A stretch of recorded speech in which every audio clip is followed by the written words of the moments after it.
Kaylee, my first question is for you. Can you tell us when and why you started this high carb, low fat vegan lifestyle? Absolutely. So the whole reason that I got into the high carb, low fat vegan lifestyle is sitting right next to me. It was all Nicole.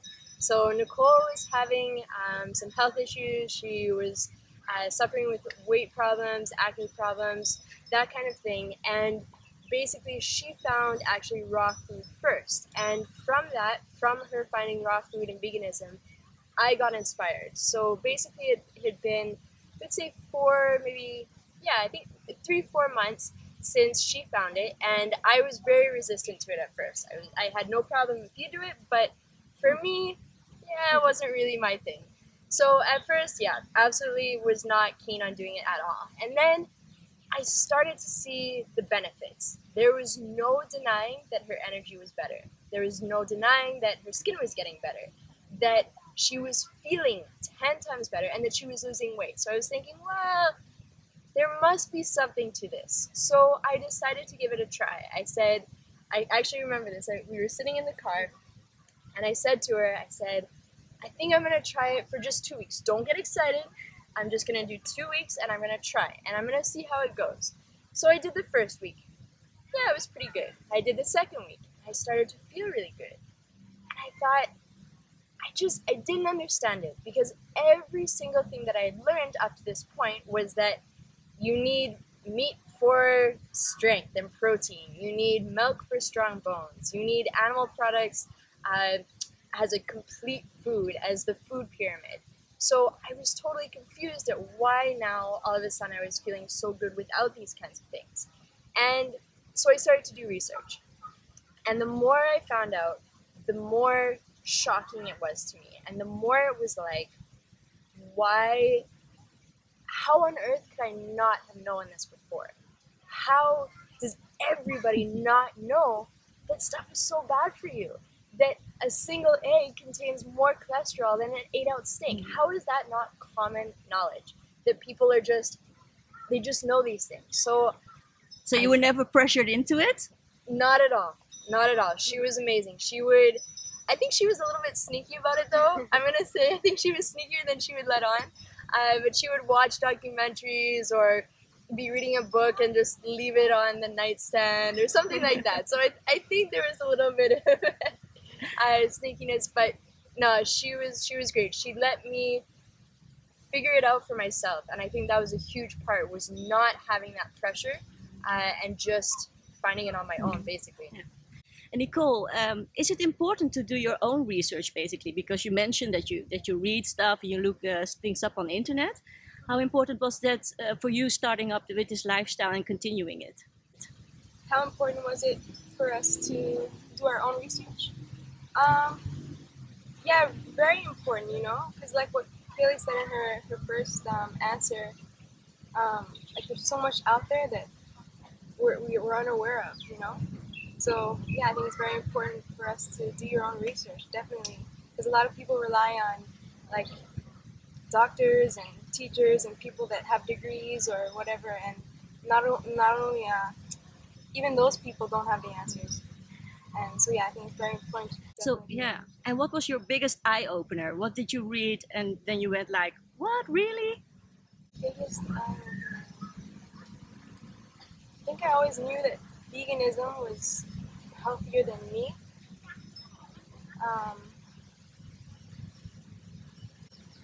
Yeah, I guess just how great it is for you.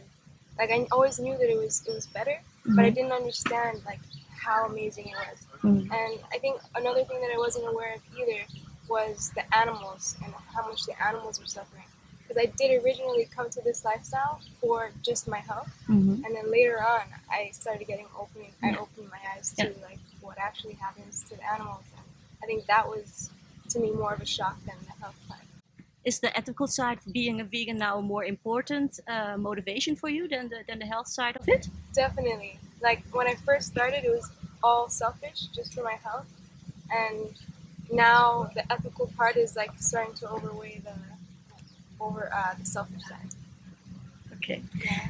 So Kaylee, can you explain why exactly high carb, low fat is so important? Yeah, So we Because always everybody say, says low carb diets, right? Avoid the carbs and right, so low yeah. carb, low carb, low carb. That's the big thing. So if you're watching this video, you probably already know that veganism is the best thing that you can be doing. Well, then there's always that step up, right? So the next step up from that, it would be high carb, low fat. And the whole reason behind that is basically our body runs on sugar. Every single cell in our body requires sugar, and actually our brains run exclusively off glucose. So when you're following a low carb diet, something that doesn't have a lot of carbohydrates, you're limiting the amount of sugar that's entering your body, and you usually end up having more fat and more protein. Our body doesn't run on fat and protein. Those things are important, but in smaller quantities. Carbohydrates is your primary preferred fuel source. Actually, simple sugars being the number one, so things like fruit. So when you limit your carbohydrates, when you're limiting those things and following a low carb diet, you feel it.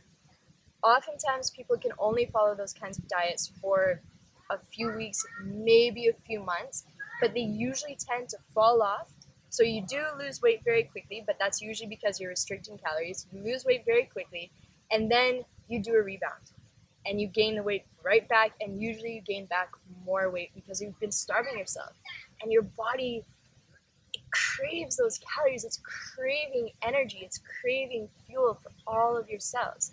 So by following a high carb, low fat diet, we're fueling our bodies with its primary preferred fuel source. And the great thing is that if you're eating high carb, low fat, low protein, whole foods, there's definitely a big emphasis on whole foods, it's very, very difficult to overeat because your body knows exactly what to do with those calories. So if you are overeating, your body either burns those excess calories off through a process called thermogenesis, which is basically body heat, or you'll find that you're sitting there and you'll start, shaking a little bit at work. You'll feel like, I could go for a walk today. I think I could go for a run. I think I could go play basketball. And you'll naturally burn it off through excess activity than what you normally would. So why the combination, high carb and low fat? So why are the percentages that important? Why not high carb, high fat, and high protein? Yeah, so basically if we're looking at it through 100%, we say about 80% or more of your daily calories, of your total calories coming from carbohydrates, 10% or lower of your total calories coming from fat, 10% or lower of your total calories coming from protein. So protein is something that usually has an overemphasis. Your body actually doesn't need that much protein. You only need 0.8 grams of protein per kilo of body weight, so that's not a lot. That you can simply get through eating rice, through eating bananas, anything like that, you're gonna get enough protein. And protein is also recycled, so you don't constantly need to be feeding your body new protein. Fat-wise, our body uses fat, but in very limited quantities. And what happens when you consume excess fat, your body ends up storing it. So there's a very famous saying within this community, the fat you eat is the fat you wear. And that's 100% true. So what's left is carbs. Carbs is your body's primary preferred fuel source. That's what it's running off of. That's what it needs. So, and when you start eating carbs, you start to want to move. Exactly. And I see you both are very much into sports. And Nicole, I've seen you also compete, enter into competition and winning prizes. So well done. Has sports always been like a big part of your life, or is it something that really came with the lifestyle? Yeah, I've always been pretty athletic. Like in high school, I played soccer and I did a little bit of kickboxing. But since I've started eating this way, it's just, exploded. Like, I never imagined, I was just telling Kaylee today, like, I had never pictured myself, like, actually standing on the top of the podium or just on the podium. Like, I would do little races and stuff, but just to finish them. And yeah, it's amazing, and I blame the lifestyle. So, Kaylee, you recently did a salt experiment. Yes. Can you tell us some more about that? Yeah, so the salt experiment basically was a 2-week experiment. The first week I ate the US daily average of sodium, which is 3,400 milligrams of sodium. And the second week I had no salt at all. So basically my point was, what I was trying to do is show how much salt affects somebody if they're sedentary. So I didn't do any exercise. I did a time trial at the end of each week but I didn't go out for daily exercise, so I was just basically sitting on my butt and seeing how the salt affected me. And basically what happened is I blew out. I gained 11 pounds, so that's about 5 kilos in just 7 days. My eyes were completely swollen. My belly was huge, bloated. I was very tired, very grumpy, wasn't feeling well. I had a headache. I had a headache in the back of my head that just would not go away. And a lot of people were saying, oh, it's just because you're salt sensitive. And I have to make it very clear, I'm not a salt sensitive person. I've been in Thailand eating salty meals, and I'm not totally poofed out like I was. I'm probably, eating maybe not quite as much, but I'm definitely having more salt than I'm used to. Not blowing out. I'm not someone who's salt sensitive. And also I was having salt in my diet before, so it wasn't like I was completely off salt before. But the reaction was amazing. Yeah, we'll put a link down to the videos that you made because that was a really interesting experiment to follow.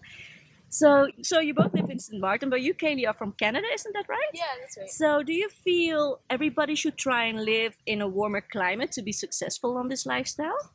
Absolutely. Absolutely. I think everyone should live in warm climates. I think, as far as the diet, I think you can do it anywhere in the world. I don't think you have to be in a tropical paradise, really, to thrive on this kind of lifestyle. I think anywhere in the world it's possible. I think what the shift is living in a warmer climate is everything else that goes along with it. So all of the other pluses. And it just, for me, improved my quality of life so much, above and beyond what it was before. So I wouldn't say it's so much the diet and the lifestyle, but other qualities of life, yeah. But I would say for sure, everybody, try it. At least try it. So Nicole, can you explain a bit more of the projects that you plan on doing? I've watched your videos where you were building like a room, an extra room, where you will do some coaching and things like that. So can you tell us a bit more of what your intentions are with BananaTV? Yeah, we don't really have anything set in stone planned yet, but we were discussing possibly having just a room downstairs where people can come and stay and just hang out with us, and we can coach them and train them and feed them good food and let them experience our lifestyle pretty much. And that sums it up, right? Yeah, to live with us. Yeah, basically hardcore one-on-one coaching. Yeah, and actually then learn by example, really, because you'll be around basically. We would just absorb you in, take you in, feed you good food. And then... Well, St. Martin is not a bad place to be. No, so, it's beautiful. We'll ask everybody to come and book there for a personal retreat, basically. So it's a pretty small island. I've been there once. I loved it. Nice. So how big is veganism, Nicole? Can you tell us something about that in St. Martin? Yeah, not big at all. I think there might be one vegetarian restaurant, and then there's one restaurant that has vegan options on their menu. Personally, I think I know of one other vegan on the island. Wow, really? One other high-carb vegan. One other high-carb vegan, and then maybe it's less than 10 actual vegans. Yeah.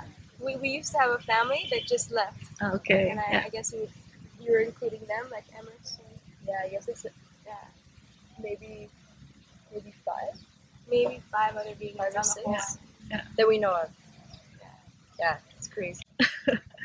So to wrap this interview up, Kaylee, can you tell us about how important it is to try and get to the Thai Fruit Festival and meet other like-minded people? Yeah, if you are someone who is just trying this lifestyle, or you're somebody who doesn't have a big community at home, or even if you have a big community, I would say try your very best to get here. The most expensive thing is going to be your plane tickets. You can stay very cheaply, you can eat very cheaply, transportation is very cheap. And so it's probably like for us, for example, we actually save money when we come here, minus the flights, but we save money when we come here.